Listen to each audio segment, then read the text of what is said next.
A shot cracks through the night. Smoke hangs in the air. Your pistol slips in your sweaty grip. There's no time to reload. Footsteps rush closer. Too many.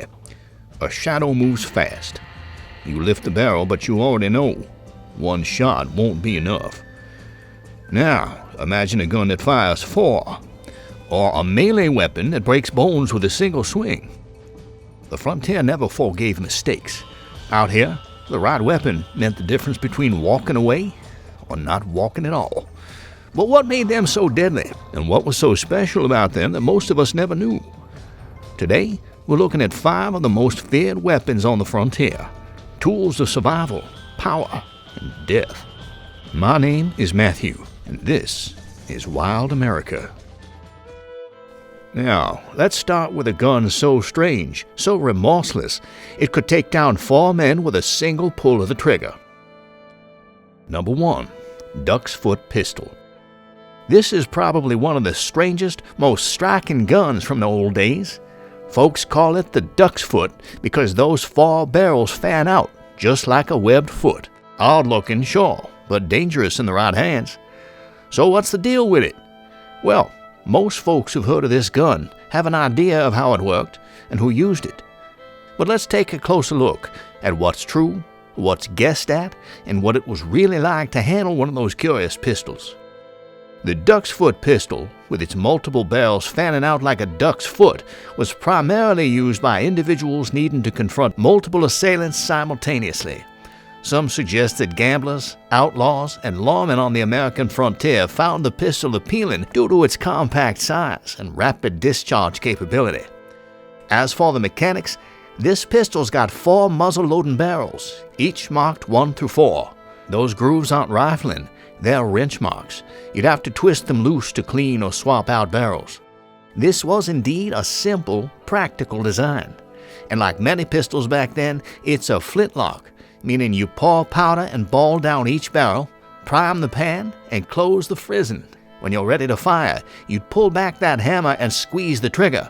Flint strikes steel, sparks fly, powder ignites, and flame races through tiny vents, firing all 4 barrels at once. 4 shots, 1 squeeze. Loud, messy, and effective. But why even build something like this? Well, imagine for instance you're guarding prisoners, or you're captain on a ship, crew's grown edgy, and the stench of mutiny is in the air. Or say you're guarding a stagecoach, rolling through open country. Then out of nowhere, a gang of outlaws comes charging in from both sides. There's no time to aim, no time to think. 1 pull of the trigger sends a spread of lead flying, spooking their horses, making them scatter. Or let's say you're in a saloon when a brawl turns ugly. Fists are flying, bottles smashing, and suddenly somebody goes for their gun. But before the whole place turns against you, you fire once. 4 shots at once. It doesn't have to be perfect. It just has to be enough to make everyone back off. 1 trigger pull sends 4 lead balls flying at once, spreading wide enough at 5 paces to hit 3 men side by side. It certainly had terrible accuracy for 1 target, but just right when you're trying to fend off a bunch of attackers coming at you all together. Sure, some folks say you could turn it sideways to hit just 1 man, but powder spilling from the pan might cause misfires. Not exactly something you'd want to gamble your life on. And there were variations too. Some duck's foot pistols had more barrels, some fewer, some angled slightly up or down, but most kept those barrels flat, fanned wide, ready to clear a crowd in 1 deadly moment. And whoever designed the duck's foot pistol counted on steady nerves. You had 1 chance, 1 quick shot to aim true, and pray it worked. Back then, guns weren't weapons you reloaded fast in the thick of a fight. You had 1 bullet per barrel. Fire once and it was done. That's why pistols of this era often doubled as clubs. A long pistol could be flipped around and swung like a mace. Rifles had bayonets to stab or jab once you'd fired your shot, but the duck's foot wasn't big enough for that. It fired its 4 barrels, and after that you tossed it aside. Your real weapon, your main defense, was usually a blade. Ship captains, prison guards, they carried swords at their hips. So the pistol was just a desperate first strike. 4 barrels meant 4 attackers down, or at least wounded, before you drew steel. Today, of course, you'd never use something like this for defense. firing at 20 degrees spread in a crowd? Reckless doesn't begin to cover it, but that's exactly what makes it fascinating. It belonged to an age that didn't think twice about such things. And you know, sometimes bullets weren't the answer. Sometimes you needed something that didn't run out of lead. Number 2. Gunstock War Club. Now, this here was more than some native weapon. It was personal. Crafted by the tribes of the eastern woodlands, northern plains, and central plains, the Gunstock War Club got its name from the shape. It imitated the wooden stock of a musket or rifle, but it was far deadlier up close. Historians still debate when exactly these first appeared, but by the 1700s they'd spread wide enough among tribes like the Lakota, earning a fierce reputation on the frontier. It was made from heavy, dense woods, oak, ash, maple, hornbeam, or hickory, and when used, the club swung with ferocious power. At just 2 or 3 pounds, it was perfectly balanced to deliver crushing blows with each swing. Some were deadly enough with wood alone, but warriors often sharpened their club's lethality by fitting blades or spear points near the elbow, flint, iron, horn, whatever cut deepest. And sometimes the blade was shaped like hearts, resembling European pole arms called spontoons, adapting foreign ideas into weapons uniquely their own. You see, European trade brought iron and steel knives into native hands, fueling the evolution of these clubs. Archaeologists have even found Plains native gunstock clubs from the 1800s embedded with butcher knife blades, clearly marked by their maker, Lamson and Goodnow Manufacturing Company, patent March 6, 1860. So yeah, it was a practical, deadly, and symbolic weapon. A weapon that told a story of survival, undying resistance, and fierce pride. Strike by hard-nosed strike. The clubs were also used as symbols. Warriors often carved elaborate shapes into the wood, decorating them with brass tacks and geometric patterns that spoke of pride, bravery, or tribal identity. But we ask again, where exactly did the idea come from?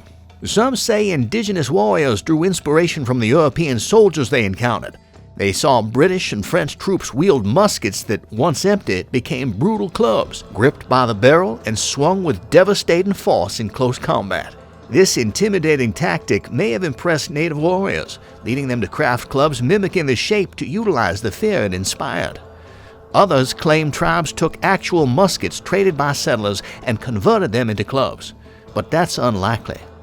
The design of a musket, with deep carvings for metal locks and mechanisms, would weaken the wood, causing it to splinter or break quickly in battle. And so far, not one authentic club found by archaeologists shows evidence it was ever a firearm. Instead, these weapons are solid, strong, and flat, clearly built from scratch. Then there's another theory. Perhaps the Gunstock Club was purely a clever imitation. You see, native tribes saw the terror inspired by European firearms and chose a similar shape, hoping to gain an edge by striking fear into rival warriors on sight. Even more, there's also a third explanation offered by some historians, a simpler explanation that was strongly supported by American native voices. Maybe it was all just a coincidence. Native tribes may have designed this weapon entirely on their own, long before Europeans ever arrived. But we knew one thing for sure. The war club smashed bones and ended fights with one hit. Indeed, the frontier was full of deadly weapons, and we've only scratched the surface. From brutal war clubs to the Bowie knife they tried to ban, from legendary rifles to the guns that won the West, there's more to these stories, so when you're done here, check out our other short episodes on our channel. However, not every weapon on the frontier relied on brute force. You see, some frontier weapons killed with nothing but a breath of air. Number 3. The blowgun. The blowgun wasn't exactly built for war, but in the right hands, it could kill, and kill it did. Cherokee, Choctaw, and Creek hunters used them to drop small game, squirrels, birds, rabbits, quick and quiet. A puff of air, a flash of motion, and the dart hit home. No warning, no sound, just a sharp sting, and the prey was down. These weapons were made from river cane, hollowed and smoothed over time. Some stretched over 6 feet long, straight as a rifle barrel, light enough to carry, deadly in the right hands. The darts, thin splinters of hardwood, were fletched with thistledown or animal fur to fly true. They weren't big, but a well-placed shot to the throat or eye could drop an animal instantly. Hunters could move through thick woods, taking what they needed without scaring off the rest.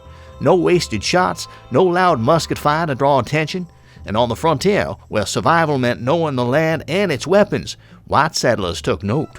The blowgun was silent, accurate, easy to make, and deadly at close range. But it wasn't a warrior's tool. Unlike the bow or tomahawk, it had no place on the battlefield. It didn't have the range or force to punch through hide or bone in a fight. If it was used against a man, it was in secret, an ambush, a distraction, maybe a quick kill when no one was looking. And this is what made it deadly. There's no worse enemy than one you can't even see. There were certain rare accounts of tribes using poison darts, but that was mostly used by the natives of South America, where warriors dipped their blowgun darts in curare, a plant-based poison that paralyzed and killed. But in North America, some tried it by crushing venomous plants or smearing snake venom onto a dart tip, but there's no hard evidence it was common. Either way, most blowguns killed the simple way, a sharp dart to a soft spot, and despite its limits, the blowgun had its place. It put food on the table. It let a hunter take a meal without a sound. It gave skilled hands a way to kill without ever being seen. And in the wild frontiers of America, where every shadow could hide an enemy and every sound could draw danger, that kind of silence was its own kind of power. But then again, the frontier was full of strange ideas. Some men wanted more power, more speed, and guns that could fire again and again without stopping. This takes us to number 4, Cochran turret revolver. Now here's a weapon that's odd, but with a story too good not to share. The Cochran patent turret pistol is one of those strange creations collectors love. In fact, it's quite peculiar, all because of its unusual horizontal turret, big, bold, revolving, and holding all the chambers inside. Sure, you probably heard of the Porter revolvers with their vertical turrets. They're better known, seen more often coming through modern-day auction houses. But for collectors craving rarity, the Cochran pistol stands apart. And the reason? It all starts with a young inventor named John Webster Cochran. At just 18, he's busy designing cannons with revolving turrets, rapidly boosting their rate of fire. His creation worked so well, he found himself showing off for top brass in England and France, men who could change his life with a simple yes. Unfortunately, they didn't buy it, but word traveled, and Cochran soon caught the eye of the Sultan of the Ottoman Empire himself. Invited to demonstrate, he let the cannon roar for hours, blasting shot after shot, sometimes hitting a staggering 100 rounds every 15 minutes. The Sultan, thoroughly impressed, promptly orders a brass 12-pounder along with a few smaller models, rewarding Cochran handsomely with a hefty purse of gold. Returning home, Cochran saw opportunity waiting. After all, the self-defense gun market was booming back in America, so he shrinks his revolving turret design, fitting it into the palm-sized package of a pistol, and patents it around 1837 or 1838. Now, consider the timing. This is neck and neck with Samuel Colt's groundbreaking Patterson revolver. Think of that competition, Cochran stepping into the ring with Colt himself. The revolver Cochran brought to market, however, was a tough 7-shot 36 caliber with that distinctive horizontal turret, and unlike Colt's revolvers, Cochran's didn't automatically align the chambers. You had to spin the turret yourself, pressing a button that popped a notch into tiny dimples around the cylinder, locking each chamber in line with the barrel. Clever, yes, but a bit clumsy. Yet, it kept him safely clear of Samuel Colt's patent. Loading it was simple. Just pull on the sight, swing it open, and swap cylinders. Nothing fancy, just practical frontier thinking. Despite their rarity in those days, Cochran's guns were mostly known for quality craftsmanship, mighty enough to match his cannons and even his later rifles that impressed military testers. But despite solid build, this revolver carried the weaknesses you'd expect from an underhammer percussion design. For instance, caps could fall off after each shot, leaving the weapon unreliable when you needed it most. And with a turret pistol like this, chain fire was always waiting, threatening disaster in every direction. One spark could ignite all chambers at once, endangering everyone within reach. With safer revolvers available, it's no surprise Cochran's creation struggled to sell. Only around 150 turret pistols were ever built. He tried different versions, wood grips, 2 triggers, even cased sets, and an 11-shot rifle that, amazingly, avoided chain fires despite powder spilling everywhere. But that's another tale. Nevertheless, this was truly a beautiful piece of frontier artistry and craftsmanship. But what if you could fire 4 barrels, one after the other, without even cocking a hammer? Number 5. Charles Lancaster 4-barrel Underlever Hammerless Shotgun. Back in 1883, deep in the fog-choked streets of London, Charles Lancaster built something that turned heads and tightened grips. This wasn't just another scattergun. No, it was a beast, a thing of brutal precision, carried by men who didn't waste words. Captain E. Collier and W.A. Happel, names talked about in the right circles, men who needed firepower that spoke for them. Lancaster wasn't some greenhorn tinkering in a shop. He came from a long line of gunsmiths, men who built cannons to shake battlefields and pistols meant for last stands.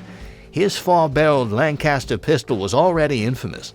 Twice the barrels, twice the chance to make it out alive. So he figured, why not take that same ruthless design and forge it into a shotgun? The result was as bold as it was reckless. 4 barrels instead of 2, stacked tight, squared like a fighter's fist. Damascus steel, black as a storm cloud. And no break action here. Lancaster scrapped the usual design.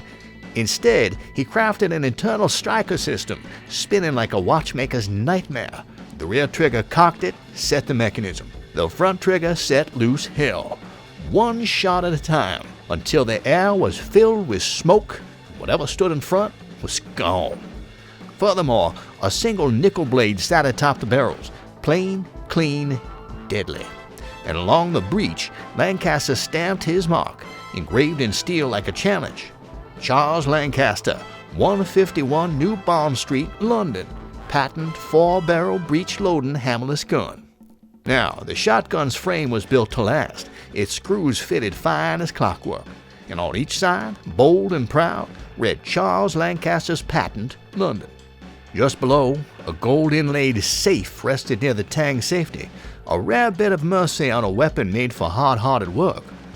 Even the recoil shields bore their own grim makers, numbers punched sharp and clear, counting down clockwise, showing exactly where death waited. Now, here's how it worked.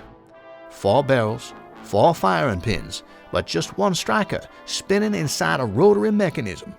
When you pull the rear trigger, it cocks the striker, rotates it, and it lines up the first barrel. You squeeze the front trigger, boom!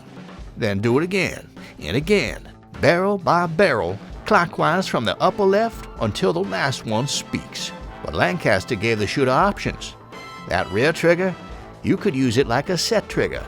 Cock first, take a breath, then fire with a feather-light touch. Or if things turned ugly fast, you could pull straight through with just the front trigger.